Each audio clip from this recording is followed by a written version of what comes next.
What's up guys, Asian here with a build video. These build videos are basically going to be me going through my different DPS classes, showing you guys the gear that I use, along with my CP distribution, my ability bars, and a couple of DPS parses so you guys get an idea of how I'm running and what I'm running during when I play endgame content. Things like Vet Trials, Vet DSA, Vet Maelstrom Arena, those kind of things.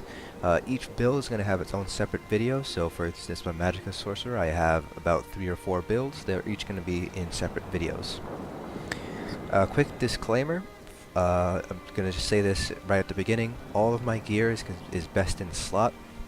It's basically the best gear, the top end gear for endgame rating. Most of my gear is completely golded out. So do keep that in mind when you take a look at your own parses and you do your own rotation and your own DPS tests. If your gear is not golded out, you might see a slight decrease in DPS. If your weapons aren't golded out, you'll definitely see a decrease in your DPS. So do keep that in mind when you watch this video, that this is all best in slot gear, and I have practiced my rotations a lot on most of my tunes. So gonna start things off here with my Magicka Sorcerer. She is my main DPS. She's the one I pull the highest amount with, and she's the one I normally bring to Vet Trials. This is my main DPS build. This is the build that pulls the highest numbers, and it uses the Volatile Familiar, the combat pet. So first off, we're going to look at gear. Using 2-piece Lambris here, both with Max Magicka, both Divines, 1 medium, 1 heavy for the Undaunted passive. I'll show you that in just a few seconds here. 5-piece Necropotence, all armor pieces. They should all be gold, all Divines, all Magicka enchants. For jewelry, I'm using 3-piece Moondancer. I have blue Moondancer, partly because Vet Maw is the only place to get gold Moondancer, and Vet Maw is a very difficult trial to clear consistently. And for my front bar, I'm using a sharpened Moondancer Inferno Staff. I'm fortunate enough to have gotten that as a drop. I have a weapon damage enchant on it. And my back bar is my Maelstrom's Lightning Staff, also sharpened. Again, I'm lucky enough to get this drop when I was running VMA.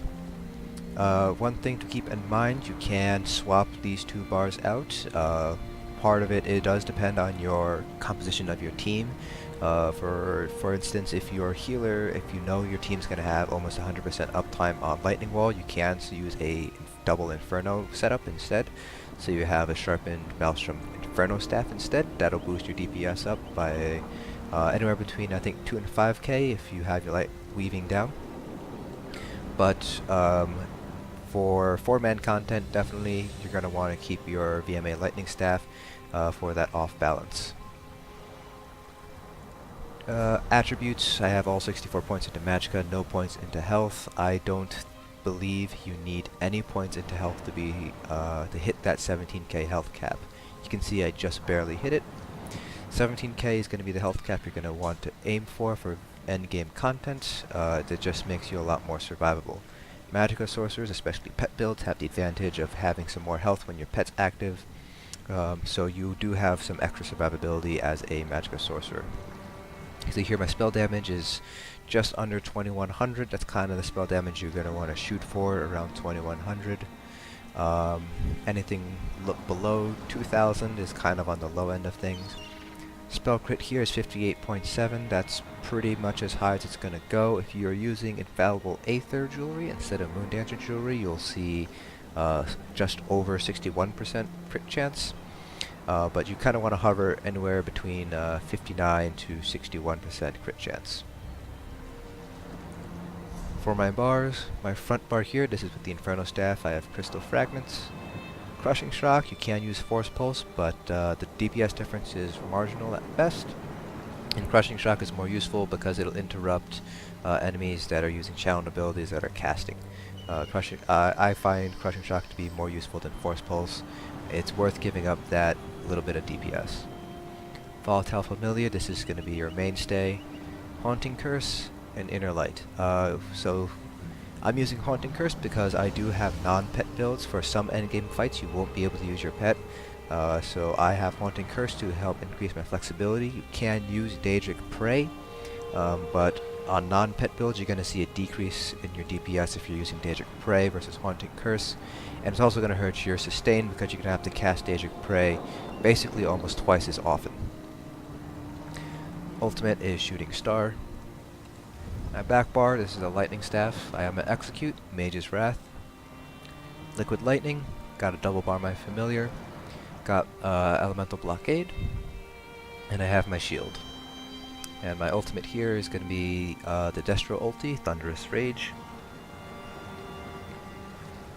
In terms of CP points,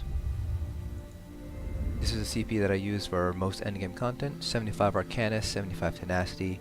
It's not worth putting the extra 25 points in to hit 15%. It's, in my opinion, it's just a waste of 25 CP points that can be put into something else. 7 in Mooncalf, 4 in Healthy. I'm probably going to end up moving these out, but I'll just have to wait and see, because 2%, 1% really isn't all that much. Warlord, I got 29 points into Warlord. Break Free, you're going to be using a lot of that, particularly in the newest trial, Halls of Fabrication. But Break Free is very costly for Magicka users because you have very limited pools of stamina. Related to that, I have some points into Tumbling to reduce the cost of roll dodging. Another useful passive to consider putting points into is Shadow Ward to reduce the cost of blocking. Because there will be fights where you'll be block casting, basically you'll be blocking and using your abilities at the same time.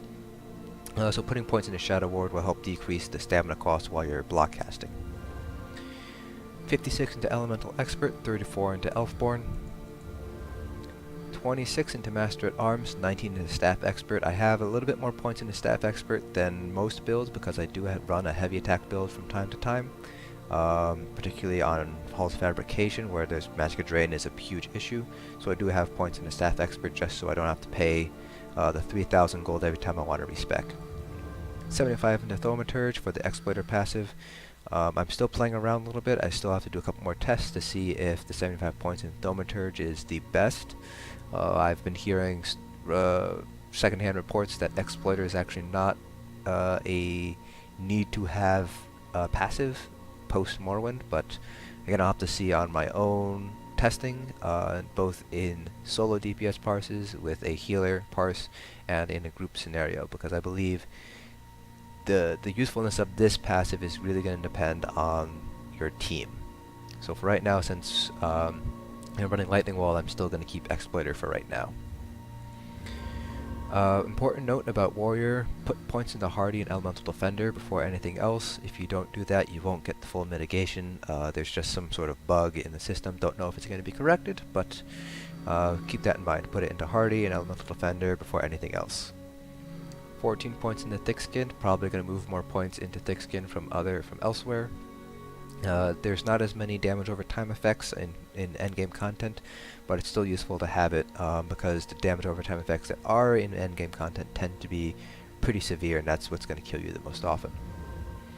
37 points into Ironclad. Direct damage is basically any attack that deals all its damage in one blow. So basically, this is basically a flat reduction for almost, I'd say 95% of the attacks in the game. So very powerful CP to have points in. As a Magicka character, some points into Bastion is not a bad idea either, so you can get larger shields. Shields definitely save lives. You're going to want to keep a shield up as a Magicka toon. So for this DPS parse, instead of running my shield, since there's obviously nothing to hit me for, I'm going to be using Elemental Drain instead. So quick thing about parses, it is alright to start your parse with an ultimate. In most endgame content, you're going to be trying to go into a boss with your ultimate up, so you can start off with an ultimate as soon as your tank or healer blows a Warhorn. So don't think of it as cheating. Definitely use your ultimate at the beginning of every parse. That's not an inaccurate trial scenario. Always going to have, at least with DPS parses that I do, with the Shogunate, we always have someone using Elemental Drain, or some source of Major Fracture or Major Breach, because the tank and healers are always going to provide that. There should be 100% uptime on your Major Fracture, Major Breach, and Minor Magicka Steel. If you're parsing with the healer, they can throw out orbs as well. That is not unrealistic either. Your healers will be throwing out orbs throughout the entire boss fight, so you know that's a realistic scenario. Something that we don't do during DPS parses are, for instance, Warhorn, Spell Power Cures, a no-go. Off balance via lightning walls, that's also a no-go. Comet Prayer's a no-go. That's because you're never going to have full, complete uptime on those buffs, and so we kind of want to see what is what you can pull consistently without these buffs. Again, for your own DPS parses, you can have Comet Prayer if you want. You can have Warhorn if you'd like for your first ultimate, but do keep in mind that those DPS parses are probably going to be inflated a little bit. Because you're just not going to have 100% uptime in a boss fight. So, you know, don't do your parses with Combat Prayer if you're only going to get maybe 50 to 60% uptime, realistically. Because, you know, if you get 100% uptime during a parse, that's not a realistic parse. So we're going to go ahead and start the rotation here. Basically the idea is keep my dots, Liquid Lightning, and Elemental Blockade up at all times. Keep my pulse up. Spammable is Crushing Shock, and Crystal Frags when it goes out. For this parse, I'm going to be using Trash Potions here. In the trial scenario, I'll be using Spell Power Pots. Spell Power Pots here. Major Sorcery, that's going to be my source of Major Sorcery, so do keep that in mind when we go over the parse at the end. That I am missing Major Sorcery, so my actual parse is going to be higher because obviously I'm going to be keeping my potions on cooldown during a trial scenario. Instead I'm just going to be using trash pots. These are pots you just pick up just adventuring around the world. Just to give myself a little bit more of a realistic parse, you know, give myself some Magicka and Major Intellect boost as well. Alright, so here we go with the parse. I am self-applying Elemental Drain again because I don't need a shield, but in a trial scenario I will have a shield on that 5th slot instead of Elemental Drain. So 1, 2, 3, and here we go.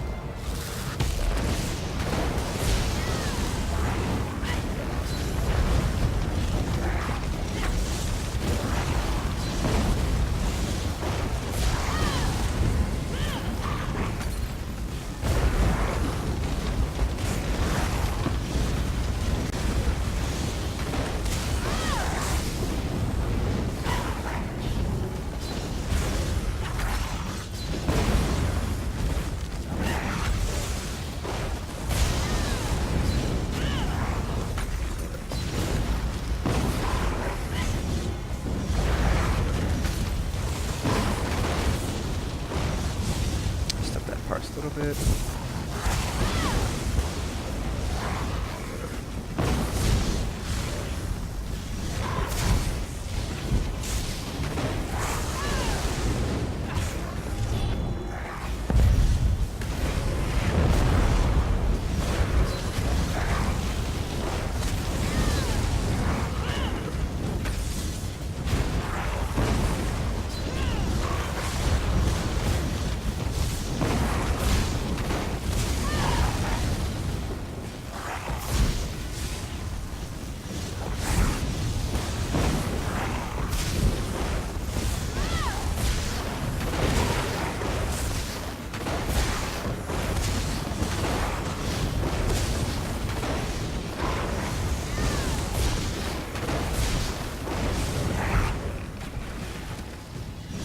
Go. That is one parse there, 31 KTPS. We're going to go over it with combat metrics, just to you guys get an idea of what I look at when I do my parses. See here, Volatile Familiar 52%. I forgot to keep it up during the execute phase, so that's why it's so low. Gotta improve on that later. But what I'm really looking at here is my light attacks, because with the VMA staff, you're going to want to make sure your light attack weaving. So I have 2 light attacks here, Flame and Lightning. 6.5 and 5.5 combined, that makes up 12% of my DPS. That's a little bit on the low end, so I need to improve that a little bit more. Heavy attack here, 5.3%. I won't be heavy attacking as much in a real scenario because I'll be getting orbs, but I don't have a healer on hand, so I won't be able to use my I don't have as much Magicka regen. So that's it. That's my pet build for my Magicka Sorcerer. Again, in a real trial scenario, I'll have better Magicka sustain because I'll have orbs from my healer. But that's kind of the numbers you can expect to see with a pet build, best in slot gear, solo parses. About 31k, 32k, maybe even 33k if you're getting your rotation perfectly right and not screwing it up. So that's it for this build video. I'll see you guys with another magSorc build on the next video. I'll see you guys in the next dungeon.